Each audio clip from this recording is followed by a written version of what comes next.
ఇప్పటిదాకా మనకి in terms of ఈ ఘాట్స్ ఫార్ములేషన్, వాటి రూట్స్ ఫార్ములేషన్ ఇవన్నీ కూడా లాస్ట్ టైం మనం కలెక్టర్ మేడంతో మీటింగ్ అప్పుడు రూట్స్ డిస్కస్ చేస్తున్నాం సార్.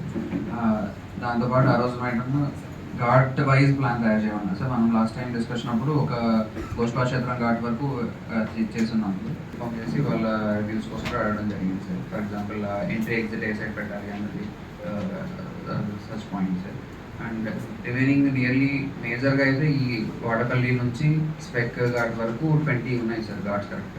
ఆ 20 ఘాట్స్కి కూడా ఒక రఫ్ డ్రాఫ్ట్ ప్లాన్ తయారు చేయడం జరిగింది సార్. అంటే ఎగ్జిట్ అండ్ ఎంట్రీ, దాంట్లో చాలా వరకు స్మాల్ ఘాట్స్ ఉండడం వల్ల ఎంట్రీ ఎగ్జిట్ సేమ్ రావడము ఇలాంటివి ఉన్నాయి సార్. దాంట్లో టాయిలెట్స్ ఎక్కడ రావాలి, స్టేజింగ్ రూమ్స్ ఎక్కడ రావాలి, ఆల్ దోస్ పాయింట్స్ ప్లేస్ చేసి ఒక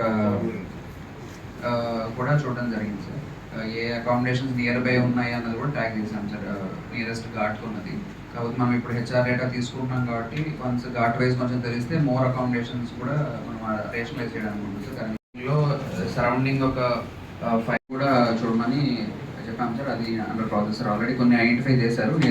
వీటికి ఏదైనా మనం ఇండివిజువల్ ఆఫీసెస్ లాగా వేసి వెరిఫై 9,000 మెంబర్స్ అన్నట్లు ఒక ప్రిలిమినరీగా వచ్చింది సార్. 9,000 నిజంగానే అక్కడ పట్టే విధంగా ఉందా అండ్ ఏమేమి అవసరం ఉన్నాయనేది అట్లీస్ట్ ఒక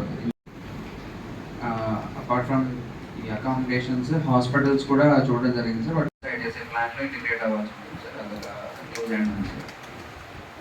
apart from this check points sir discussion అలో చేయలేదు but we have conducted sir. Police వాళ్ళు ఏఎస్పీ గారు, సిఐ గారు అలా డైవర్ట్ రావాలనుకున్నాడు.